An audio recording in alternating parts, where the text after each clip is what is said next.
नमस्ते। तो आज हम यजुर्वेद 25 का भ्रांति निवारण करेंगे। जैसा कि आप देख रहे होंगे कि विगत कई समय से ये आरोप लगता है कि यजुर्वेद 25 में ये किया, वो किया, 25 में ये हुआ, वो हुआ, अंधे सांपों को गोदा से उठाने की बात हो रही है, ये हो रहा है, वो हो रहा है। ठीक है, तो इस जैसा कि आप लोगों को ये पता होगा कि महर्षि दयानंद सरस्वती जी ने अपना वेद भाष्य जो है वो संस्कृत भाषा में किया है।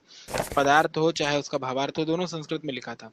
बाद के पंडितों ने इक्का दुक्का मंत्र में कहीं कहीं उनसे शब्दों के चुनाव को लेकर भूल हो गई, जिसको ना समझकर लोग अर्थ का अनर्थ करते हैं। हालांकि कोई इतना बड़ा वो इश्यू भी नहीं, अगर उसी मंत्र का आप अंग्रेजी पढ़ेंगे या उसकी संस्कृत पढ़ेंगे जब आप, तो आपको समझ में आ जाएगा कि यहाँ बात क्या चल रही है। ठीक है, और इसी समस्या का समाधान एक आर्य समाज के बहुत बड़े विद्वान हुए थे, पंडित बुद्धदेव मीरपुरु जी। ठीक है, इन्होंने आज से लगभग 40 से 50 साल पहले ही पुस्तक में इसका समाधान दे दिया था। उनकी पुस्तक का नाम था मीरपुरी सर्वस्व। ठीक है, तो उसी के आधार पे आज हम इस यजुर्वेद 25 को समझेंगे। और इस मंत्र पे अन्य पौराणिक विद्वानों ने, विद्वान क्षमा करें, विद्वान कह दिया गलती से, अविद्वानों ने लिखा है, उसको भी देखेंगे। ठीक है, एक एक करके इसको समझते हैं। चलिए शुरू करते हैं। शंका। पूर्व पक्षी ये शंका करता है कि स्वामी दयानंद जी ने यजुर्वेद 25 में लिखा है कि अंधे सांपों को स्थूल गुदा से पकड़ो। कितना गंदा अर्थ है ये, कैसा बुरा तरीका है सांपों को पकड़ने का। क्या इसको आर्य समाजी भाष्य बोलते हैं? तो इसका समाधान देते हुए पंडित मीरपुरी जी लिखते हैं कि महर्षि दयानंद लिखते हैं कि, तो महर्षि दयानंद का जो भाष्य है उसमें उन्होंने ये शब्द लिखा है, जो ये आपको ब्लैक लाइन में दिख रहा होगा, जितना जो डार्क भाग में आपको जो दिख रहा है, ये महर्षि दयानंद जी ने संस्कृत में उसका भाष्य लिखा है यजुर्वेद 25 का। उसी को उन्होंने यहाँ कोट किया है, इसी को हम आगे देख। चलिए उसका थोड़ा सा एक अंश ले लेते हैं। स्थूल गुदयासः वर्तमानान अंधान अहीन स्थूल गुदयासः सर्पान विशेषेण कुटिलान उदर स्थान नाड़ी विशेषेण यदत कार्यम सिद्धेत तेन तेन अंगेन पदार्थेन तत्त। इस मंत्र के भाष्य में दो प्रकार की आंतों का वर्णन है। यहाँ एक शब्द का ध्यान दीजिए, यहाँ पे इस उदर स्थान नाड़ी विशेष शब्द आया है। अगर आप इसको देखेंगे तो यहाँ, इसको मैं जूम कर देता हूँ, ये देखिए उदर स्थान नाड़ी विशेष शब्द आया। ठीक है, हाँ अब आगे चलते हैं।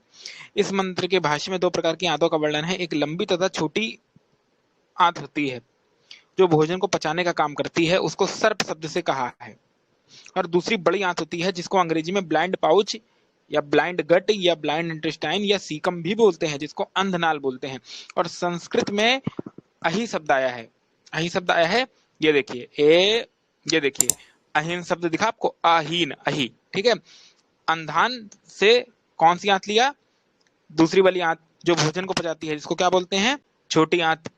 ठीक है, स्मॉल इंटेस्टाइन जो भोजन को पचाने का काम करती है। और जो अहीन शब्द है उससे बड़ी आंत का ग्रहण होता है। ठीक है, बड़ी आंत यानी आपकी कौन सी? Blind intestine. ठीक है, जो आपकी क्या करती है, जिसको अंधनाल भी बोलते हैं, उसको अही शब्द से कहा। इन्हीं दोनों आंतों का यहाँ वर्णन है।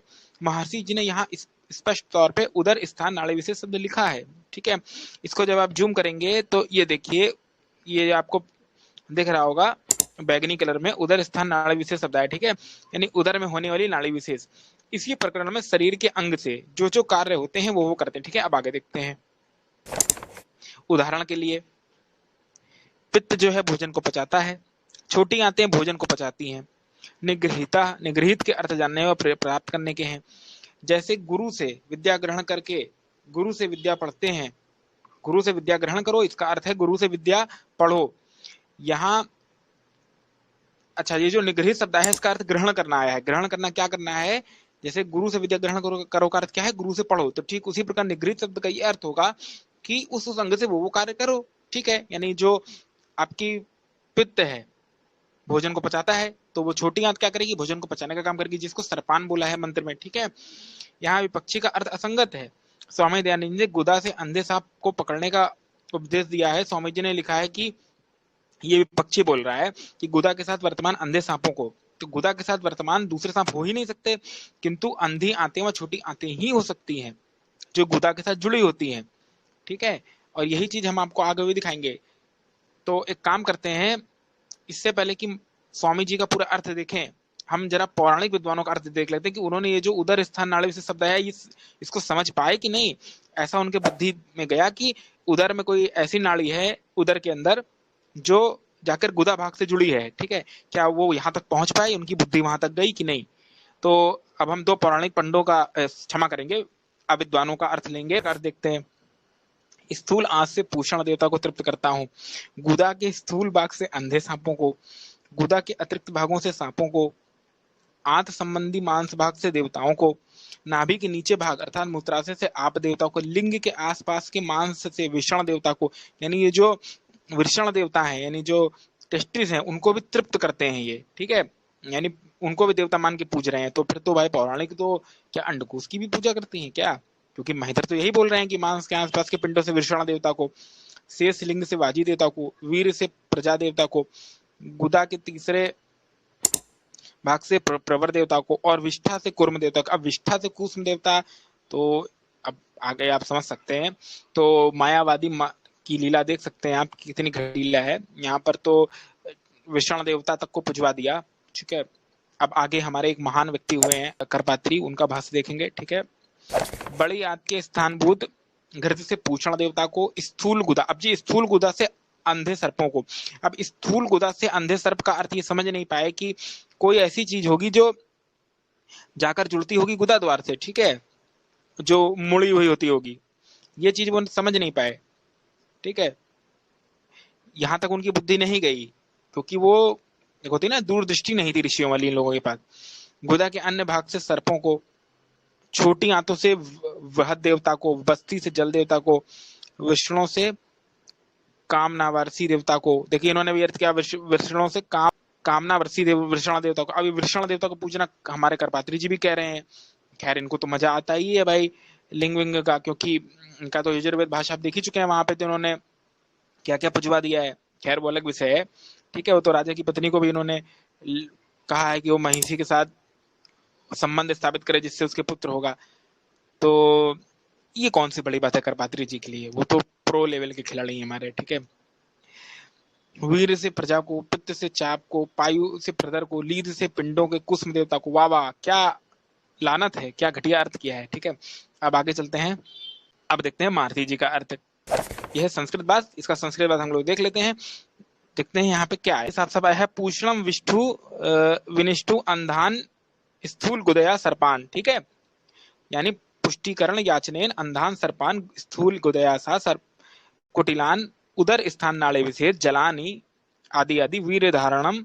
अब इसका हिंदी देखते हैं। यहाँ पे देखिए क्या है कि हे मनुष्य, तुम मांगने से पुष्टि करने वालों को स्थूल गुद इंद्री के साथ वर्तमान अंधे। अब स्थूल गुदा इंद्री जो आपकी है उसके साथ क्या जुड़ा होता है, वो अंधी अंधनाल जुड़ी होती है, जिसको अही बोला है। तो वो अंधनाल को कहा ब्लाइंड इंटेस्टाइन, ठीक है, या सीकम जैसे दिखने वाली बड़ी आंत को, वो क्या होती है, बड़ी आंत होती है। उसके बाद गुद इंद्रिय के साथ विशेष कुटिल सर्पों, ये आपकी छोटी आंत होती है जो भोजन पचाने का काम करती है, ठीक है, उसको क्या बोला, कुटिल सर्प यानी क्षुद्र आंत यानी छोटी आंत, ठीक है।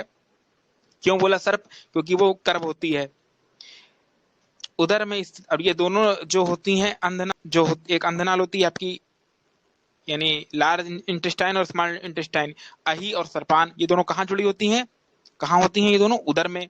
उदर में कहा, नाड़ी विशेष जो होती है उदर में, उसी को महर्षि जी ने उदर स्थान नाड़ी विशेष करके समझाया, ठीक। जलों को नाभि के नीचे के भाग अर्थात मूत्राशय से वीर, अभी जो वीर आदि होता है वो कहाँ होता है, वो आपके अंडकोश में होता है, ठीक है, वही यहाँ बोला है। फिर आगे बोला कि यहाँ पर गर्भाधान की भी बात हो रही है, जैसे वीर आदि को अपने शरीर में संचित करिए जिससे आपकी वीरता बढ़ जाए, ठीक है। तो वही बोला कि घोड़े जैसे शक्तिशाली वेगमान लिंग को, लिंग और वीर से संतान को उत्पन्न करो, यानी जैसे घोड़ा जो है वो शक्तिशाली होता है, ठीक है, बल की दृष्टि से, और लिंग के रूप में उसकी उपमा दी है। उसी प्रकार हमें अपना जो वीर आदि है उसको अच्छे खान पान से बढ़ाना है ताकि हम उत्तम संतान की प्राप्ति कर सकें। और वो प्राप्ति कैसे होगी, जब हम वो जो पित्त यानी जो स्मॉल इंटेस्टाइन थी उससे क्या हम ग्रहण करेंगे, अच्छे अच्छे भोजनों को। फिर आगे क्या बोला, भोजनों को पेट के अंगों को गुदेंद्री से और शक्तियों से शासनों को ग्रहण करो। फिर देखिए भावार्थ में क्या है कि जिस जिस अंग से जो जो काम होता है उस उससे वो काम करें, ठीक है। यानी यहाँ पर जो आपकी दोनों आते हैं उनसे जो जो अंग से दो कार्य होते हैं वो करें। और इस मंत्र में कई चीजों की व्याख्या चल रही है। एक तो यहाँ पर शरीर के अंदर का जो बात, जो उदर में जो दोनों नाड़ी हैं, जो दोनों तरीके के इंटेस्टाइन है आपकी, ठीक है, अही और सर्पान, ब्लाइंड इंटेस्टाइन या लार्ज इंटेस्टाइन और स्मॉल इंटेस्टाइन, दोनों के कार्यों की बात हो रही है। दूसरा यहाँ पे एक चीज की और बात हो रही है कि जो वीर्य होता है वो कहाँ जाके इकट्ठा होता है? अंडकोशों में, जिसको टेस्टिस बोलते हैं इंग्लिश में, ठीक है। फिर उस वीर्य की मात्रा को बढ़ाना है, अर्थात संचित करने से वीरता को इतना बढ़ाना है कि हम उत्तम संतान भी प्राप्त करते हैं। तो यहाँ एक गर्भाधान संस्कार की बात हो रही है, ठीक है, जिसकी उपमा घोड़े से थी। दूसरा यहाँ पे बात हो रही है कि पेट के अंदर की जो नाड़ी है उनका फंक्शन क्या होता है, इसकी बात हो रही है। तो इसीलिए यहाँ पर भावार्थ ने बोला कि जिस जिस अंग से जो जो काम सिद्ध हुए उस अंग से वो काम करें। जैसे हमारा जो मूत्राशय आदि है, ठीक है, जो नाभि के नीचे का भाग होता है मूत्राशय, वहां से क्या, वहां पे क्या इकट्ठा होता है? मूत्र आदि, ठीक है। फिर उसके बाद जो वीर्य है वो हमारा कहाँ? अंडकोश अर्थात टेस्टिस में इकट्ठा होता है, ठीक है। और संतान किससे होती है? जब उस वो जो वीर्य जो है वो टेस्टिस में एकत्र होता है, और संतान उत्पन्न होती है किससे? आपको बताने की जरूरत नहीं, आप लोग विद्वान है, बायोलॉजी आपने पढ़ा होगा संतान कैसे उत्पन्न होती है, ठीक है। तो यहाँ कई चीजों की बात चल रही है, कई प्रकरणों की बात चल रही है, और विभिन्न विभिन्न अंगों से भिन्न भिन्न कार्य सिद्ध करें, ये बात हो रही है। अच्छा, इसी चीज अब आप लोग डाउट करेंगे कि ये क्या बात होती है, तो अपने मन से आपने कह दिया कि वहां इंटेस्टाइन नाम की या जिसको हम अंधनाल बोलते हैं, ऐसा कुछ होता है। तो हाँ, होता है। क्यों? अब हम इसको प्रमाण से सिद्ध करेंगे, आगे चलते हैं। ये देखिए, ये है आपका नेशनल लाइब्रेरी ऑफ मेडिसिन की रिपोर्ट। यहाँ देखिए, शब्द पढ़िए, यहाँ देखिए क्या है, the caecum is the proximal blind pouch of the ascending colon, ठीक है, ब्लाइंड पाउच बोल दिया, अंधनाल।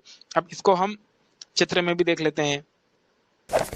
ये देखिए, ये है आपका बायोलॉजी एनसीईआरटी कक्षा 11 पाचन एवं अवशोषण, ये जो अध्याय है, यहाँ देखिए, ये देखिए अंधनाल, साफ साफ लिखा है, दिख रहा होगा, ये सर्किल में और ग्रीन में है अंधनाल, इसको अंधनाल बोलते हैं। ये जाके आपके गुदा भाग से जुड़ती है, और ये यहाँ स्मॉल इंटेस्टाइन भी होती है, वो भोजन को पचाने का काम करती है।